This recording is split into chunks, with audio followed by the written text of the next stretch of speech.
Back stage ನಲ್ಲಿ ಸತ್ಯ ಬಾಯ್ಬಿಟ್ಟ ಗಿಲ್ಲಿ ನಟ ಬಿಗ್ ಬಾಸ್ ಟ್ರೋಫಿ ಗೆದ್ದ ಮೇಲೆ ಹೀಗ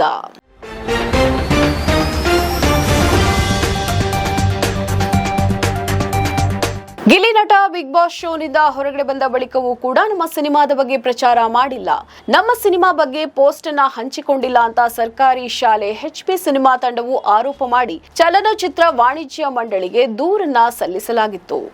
ಈಗ ಗಿಲ್ಲಿ ನಟ ಅವರು ಈ ಬಗ್ಗೆ ಮಾತನಾಡಿದ್ದಾರೆ. ಸೂಪರ್ ಹಿಟ್ ಎನ್ನುವ ಸಿನಿಮಾ ಸುದ್ದಿಗೋಷ್ಠಿಯಲ್ಲಿ ಗಿಲ್ಲಿ ನಟ ಅವರು ಭಾಗವಹಿಸಿದ್ರು. ಬೆಂಗಳೂರಿನ ಪ್ರತಿಷ್ಠಿತ ಮಾಲ್ನಲ್ಲಿ ಈ ಸಿನಿಮಾದ ಸುದ್ದಿಗೋಷ್ಠಿ ನಡೆದಿದೆ. ಆಗ ಗಿಲ್ಲಿ ನಟ ಅವರು ಬಂದು ಮಾತನಾಡಿದ್ದಾರೆ. ಸರ್ಕಾರಿ ಶಾಲೆ H8 ಸಿನಿಮಾ ತಂಡವು ಫಿಲ್ಮ್ ಚೇಂಬರ್ಗೆ ದೂರು ಕೊಟ್ಟಿರುವ ಬಗ್ಗೆ ಮಾತನಾಡಿದ ಗಿಲ್ಲಿ ನಟ ಅವರು, ನಾನು ಫಿಲ್ಮ್ ಚೇಂಬರ್ಗೆ ಮಾಹಿತಿಯನ್ನ ಕೊಟ್ಟಿದ್ದೇನೆ. 2.5 ವರ್ಷದ ಹಿಂದೆ ಆ ಸಿನಿಮಾವನ್ನ ಮಾಡಿದ್ದೆ. ನಮಗೆ ಕೆಲಸದ ಒತ್ತಡ ಇತ್ತು. ನಾನು ಮತ್ತೆ ಸಿನಿಮಾ ತಂಡವನ್ನ ಸಂಪರ್ಕ ಮಾಡಿಲ್ಲ.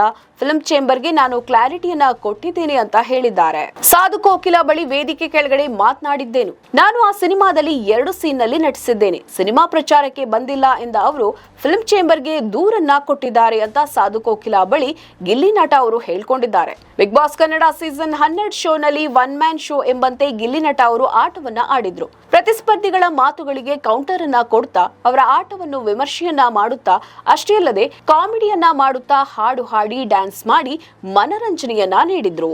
ಗಿಲ್ಲಿ ನಟ ಅವರ ಆಟವನ್ನ ನೋಡಿ ಅನೇಕರು ಮೆಚ್ಚುಗೆಯನ್ನ ಸೂಚಿಸಿದ್ದಾರೆ. ಈ ಹಿಂದೆ ಬಿಗ್ ಬಾಸ್ ಶೋನಲ್ಲಿ ಎಲ್ಲಿಯೂ ಇಲ್ಲದಷ್ಟು ಅವರಿಗೆ ಅಭಿಮಾನಿಗಳು ಸೃಷ್ಟಿಯಾಗಿದ್ದಾರೆ. ಇಷ್ಟು ಕ್ರೇಜ್ ಈ ಬಾರಿ ಮಾತ್ರ ಇರೋದು ಅಂತ. ಹಾಗೆ ಮುಂದೆ ಗಿಲ್ಲಿ ನಟ ಅವರು ಏನ್ ಮಾಡ್ತಾರೆ ಅಂತ ಕಾದ್ ನೋಡ್ಬೇಕಿದೆ. ನಮ್ಮ ಈ ವಿಡಿಯೋ ನಿಮಗೆ ಇಷ್ಟ ಆದಲ್ಲಿ ಲೈಕ್ ಮಾಡಿ, ಶೇರ್ ಮಾಡಿ, ಕಮೆಂಟ್ ಮಾಡಿ ಮತ್ತೆ ಸಬ್ಸ್ಕ್ರೈಬ್ ಮಾಡಿ.